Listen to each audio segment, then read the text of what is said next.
ফালায় যে গুরুর অভিনয় এবং কি ভক্তের অভিনয়, কিন্তু আমার এই ক্ষুদ্র গেলে গুরু আর ভক্তের কখনো অভিনয় হয় না রে বাবা, হয় এটা বাস্তবে রূপ দিতে হয়। কারণ অভিনয় শব্দের অর্থ হলো মিথ্যা, যেটা সত্য না। অভিনয় হইল সত্য নয় মানে না, যেটা সত্য না সেটা অভিনয়। গুরু ভক্তের মধ্যে অভিনয় চলে না, এটা বাস্তবে রূপ দিতে হয়। তবে আমার ক্ষুদ্র জ্ঞানী আমি অত কথা, অত ভালো কথা জানিও না, বলতেও পারবো না। তবে আমার মহান মুর্শিদ, আমার বড়ি সরাসরি আমি মনে করি এখানে বসা। আমার দয়াল বলছে, বাবা যে দরবারে যাও, যে দরবারে গান করো, ওই দরবারে যদি বসা থাকো মনে করো ওর ভিতরে আমি আছি। কাজে এখানে আমার দরদি এখানে শিবলিচান এখানে বসা, মনে করুক যে আমার পাপ্পুচানি এখানে বসা। শরীরের মধ্যে লিখছে, তুমি যদি একটা পরিবহনের মধ্যে থাকো আর তোমার মুর্শিদ কেবলা যদি আরেকটা পরিবহনে চলে যাও, সে দেখে নাই কিন্তু তুমি দেখছো, ওইখান থেকে তোমার মস্তকটা অবনত করবো, তাহলেও তা যে বিশেষ দায় গণ্য হয়ে যাবে। কাজে এখানে আমাকে ভক্তের ভাগে ভালাইছে, আমি চেষ্টা করবো দু একটা কথা আমার দয়ালের কাছে জানার জন্য। আপনাদের জানা কথাগুলো আমি তুলে ধরবো। বলছিলাম সব পুরাতন, নতুন বলতে কিছু নাই।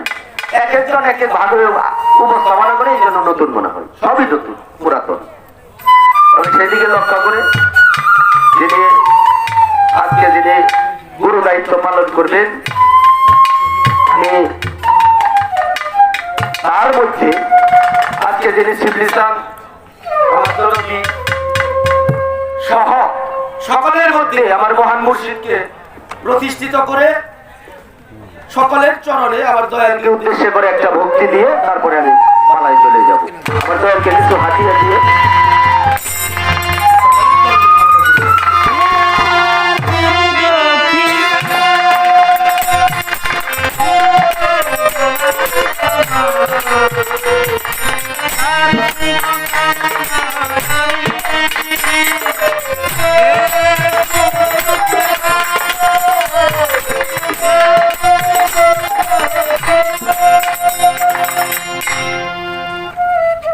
মৌখিকভাবে আমার একটা কথা, ছোট একটা কথা আমার দয়ালের চরণে নিবেদন।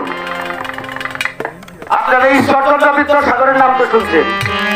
এই ঈশ্বরচন্দ্র বিদ্যাসাগর যখন এই সারা দেশের মধ্যে বিদ্যাসাগর উপাধি পাইল, তখন সে বিবাহ বন্ধনে আবদ্ধ হয়েছে।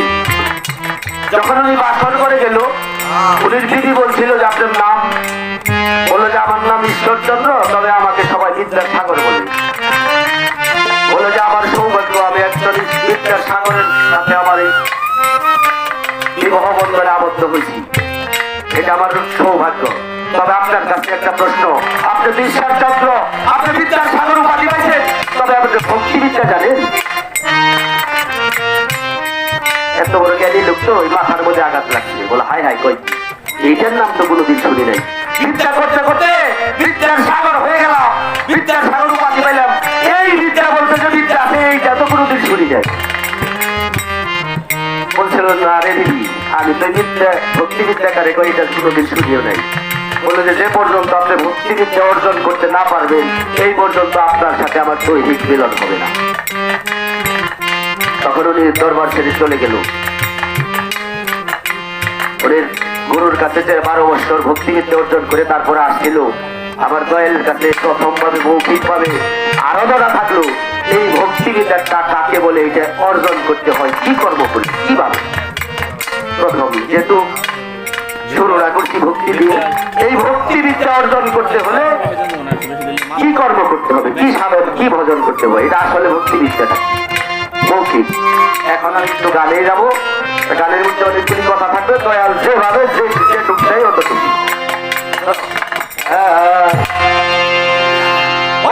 এই পৃথিবীর মধ্যে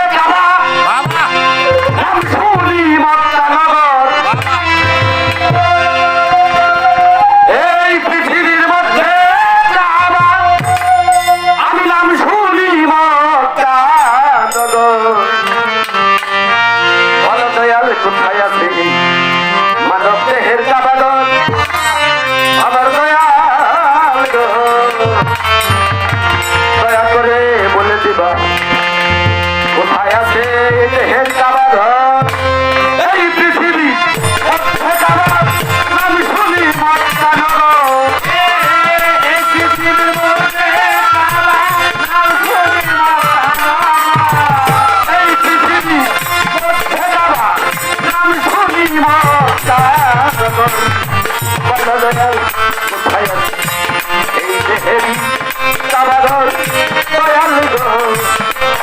বাজার কোথায় আছে মানব দেহের কারাগার পৃথিবীর মধ্যে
না কিছু, কিন্তু আমি মনে করি এইগুলো আসলে তরিকার আলোচনায়। এই পৃথিবীর মধ্যে কাবা, নাম শুনি মক্কানগর। কোথায় আছে মানব দেহের কাবা? তো মানব দেহের মধ্যেও কাবা আছে। সেই কাবায় কিভাবে হজ করা যায়, কিভাবে আসর পাথর কোথায় আছে, কিভাবে জমা দেওয়া যায়, কোথায় মক্কা মদিনা, কোথায় আরাফার ময়দান, ইলিয়া ঢেই নাই শয়তান, এগুলো আমি মনে করি প্রয়োজনীয় জিনিস। কারণ আমি তো বাবা গুরু শিষ্য বা গুরু ভক্ত পালাটা দুই ধরনের হয়। একটা হলো গুরু মানি না, আমি কেন যাবো, কেন বায়াত করবো, এইরকম একটা পালা হয়। আর একটা পালা না, আমি আপনার চরণে আমার জীবনের সমস্ত কিছু অর্পণ করে দিই। আমার স্থাবর অস্থাবর, আমার ভালো মন্দ, আমার সমস্ত কিছু, অহংকার অহমিকা কি হয় বলবো, সমস্ত কিছু আমার শিবলিঙ্গের চরণে অর্পণ করি। এখন তাহলে আমার এই দেহ তরিটা রক্ষা করা তো আমার দরকার। তাহলে কিভাবে, কি নিয়মে, কি করলে আমি বাজার ওই যেটা মক্কানগরে কাবা, এই কাবা হজ করতে বাজার যাইতে পারবো না? তুমি তো আমার সব, আমার শিবলি চান, আমার সানাল চান, আমার জালাল চান, আমার নকুল চান, আমার হালিম চান, আমার বরিয়া বরি, আমার সব কিছু যারে দেখলে সবই দেখা হয়ে যায়। তাইলে তোর আবার ওদের যাওয়ার দরকার নেই। আজকে রে বাবা, এইখানে আমি কিভাবে, ওইখানে না কইরে এইখানে কিভাবে কইরে আমি মুক্তি পাবো, এইখানেই আবার দয়ালের চরণে নিবেদন করবো।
গান আমার দয়ালের চরণে নিবেদন রইল, জিজ্ঞাসা না, প্রশ্ন না, নিবেদন রইল। বাজান যা ভালো মনে করে তাই জানি বলি। তবে বাবা, আমার দয়ালের মুখে শুনছি, আজকে আমার দয়াল এখানে বসা। গুরু শব্দের অর্থ হল স্বামী, স্বামী শব্দের শাব্দিক অর্থ হল একজন আশ্রয়দাতা। যিনি আশ্রয় দেন তিনি হল আমার শিবলি চান, আমার সানাল চান, আমার সালাল চান, আমার বড়িয়া বড়ি পাপ্পু চান। আর যে আশ্রয় নেয় সে হল একজন প্রাণাধিক, একজন আশ্রয়, একজন ভক্ত। বাবা, আমার দয়ালের চরণে আশ্রয় ছাড়া একজন ভক্তের আর কোনো জায়গা নেই, আমারও জায়গা নেই। মুর্শিদের চরণ ছাড়া একজন আছে, একজন ভক্তি পৃথিবী তারা এদের আর কোনো জায়গা নেই। ওই আশ্রয়টাই হলে একজন ভক্তের জন্য আসল। ওইদিকে লক্ষ্য করি আবার একটা কাজ।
জিলানী রহমতুল্লাহ আলাইহি, সমস্ত নিজের সর্দার, উনি আমার মাথার তার ঠিক আছে, কিন্তু আমি যার কাছে আমার জীবনের সমস্ত কিছু হস্তান্তর করছি বাবা, যে যার কাছে এই মানব দেহটা বিনামূল্যে অর্পণ করছে বাবা, তার কাছে বড় এই পৃথিবীতে আর কেউ নাই। আমার কাছে আমার শিবলি চালি, আমার দাদা ভাইয়ের কাছে তার সানাল চালি বড়। পৃথিবীর বুকে চারজন মুর্শিদের চাইতে বড় আর কেউ নাই, আছে রে বাবা? নাই। বাগদাদ শহরে ধুল করে দিল, সমস্ত বাগদাদ শহরে ধুল পড়ে গেল। আজকে বড় পীর আব্দুল কাদের জিলানী রহমতুল্লাহ আলাইহি দরবার সেরে রাস্তায় বের হবে, আর বাগদাদের সমস্ত মানুষ, মহিলা পুরুষ, আবাল বৃদ্ধা বনিতা, জোয়ান বুড়া, সমস্ত লোক রাস্তার দুই ধারে দাঁড়িয়ে গেল তাকে এক নজর দেখার জন্য। আর ওই রাস্তায় বসে বসে একটা মূর্তি, নাম হইল আলী, জুতা সেলাই করতো, ওর গলার মধ্যে একটা গামছা ছিল বাবা। এই কথাটা শোনার সাথে সাথে গামছা দিয়ে মুরু দিয়ে মাথাটা ঢাকলো, এইটা নিচের দিকে তাকায় তাকায় ওর কাজ করতে। বড় পীরের এক ভক্তকে যায় বলতেছে, তুমি জানো আজকে এই রাস্তায় কে বের হবে? বললো যে জানি তো। কে? বললো যে বড় পীর আব্দুল কাদের জিলানী। বললো যে তার কথা শোনার সাথে সাথে বাগদাদ শহরের সমস্ত লোক, মহিলা পুরুষ, আবাল বৃদ্ধা বনিতা, জোয়ান বুড়া, সমস্ত লোক রাস্তায় বের হয়ে গেছে। তুমি কথাটা শোনার সাথে সাথে তোমার গামছা ছেলেটাকে মুরু দিয়ে ঢাকলা, চলো দরবারে যাইতে হবে, তোমার বিচার হবে। বললো যে না, আমি যাবো না। বড় পীরের ভক্ত দরবারে চলে গেল। হুজুর, রাস্তায় মুসলিম বৈশে বৈশে জুতা সেলাই করে, আপনার কথা শুনে সমস্ত বাগদাদ শহরের লোক বের হয়ে গেছে। আর ও শোনার সাথে সাথে বলে একটা গামছা ছিল, গামছা দিয়ে মুরু দিয়ে নিচের দিকে তাকাবে কাজ করি। পরে কি ধরে জানি আসবো? বলে যে না রে বাবা, তুমি আমার কথা যে বলো যে বড় পীর দরবারে ডাকি, সে বললো চল আমার হুজুর কেবলা ডাকে। বললো যে যাবো না, ফেরত গেছে। বললো হুজুর আপনার কথা শোনার পরেও আসে না, পরে কি বাড়িটা ধরে নিয়ে আসবো? পরে বলে বলছিলেন না রে, পরে কোনো আঘাত করবি না, আমি নিজেই ওর কাছে যাবো।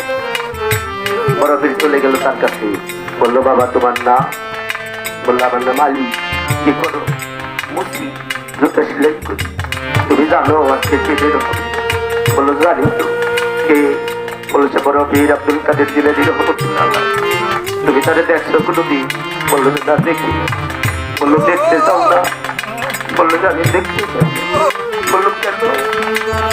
বলছিল যে আমি শুনছি তার চেহারা নুরানি মোবারক, এটা দেখলেই নাকি সমস্ত মানুষ তার প্রেমে পড়ে যায়। আমি এই জন্য দেখতে চাই যে আমি তো বুঝি, আমি আমার সোনার চন্দ্রের কাছে, আমার শিবলি চন্দ্রের কাছে আমার জীবনের সমস্ত কিছু অর্পণ করলাম। আমি যদি তার নুরানি মোবারক আমার বুদ্ধিতে ভুলে যাই,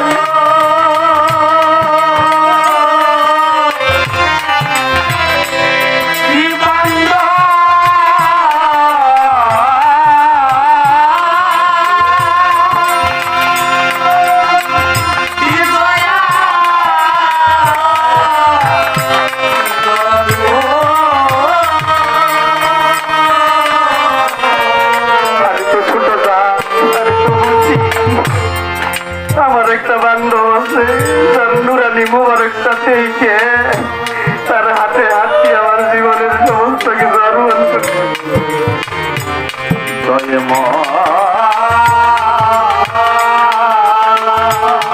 আমি যে রূপটা দেখে আমার হাজির নাজির করে আমার রূপ স্বরূপ সেকেন্ড সুরত আমার সামনে রেখে আমি কাজ করি, ক্ষণিকের জন্য যদি ওই রূপ দেখতে পাই আমার সামান চন্দ্রের রূপ, আমার শিবলি চন্দ্রের রূপ আমি হারাই ফেলা।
আবার যদি পাঠাবো রে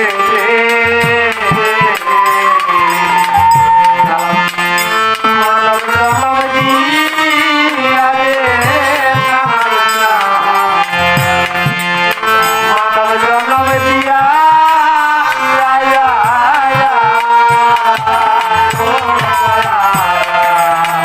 আমার যদি মানব জনম দিয়া রে মানব জনম দিয়া হাতেরি এই নিবেদন ও বাজার হাতেরি এই নিবেদন ও আর কারে এই নিবেদন রে সিংহাসন রাখিলাম জানাই রে বলবি আজব তোমার সর্বদাসী হো ওরে আমি জনমে জনমে আজব তোমার সর্বদাসী হো ওরে আমি জনমে জনমে আজব তোমার সর্বদাসী ওরে আমার পাপি রে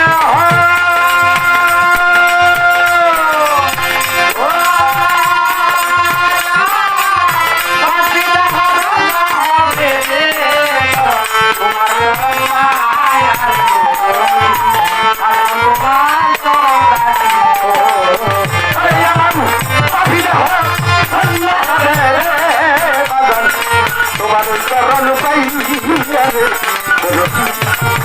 তোমার চরণ গাছি জনমে জনমে আমার খানার আমার জালাল আমার চতুর্দান আমার সুন্দর আমার হানিফ আমার বৈরাগরী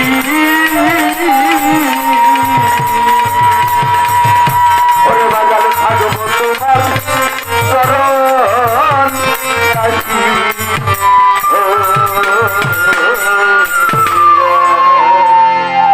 জয় গুরু জয় পাক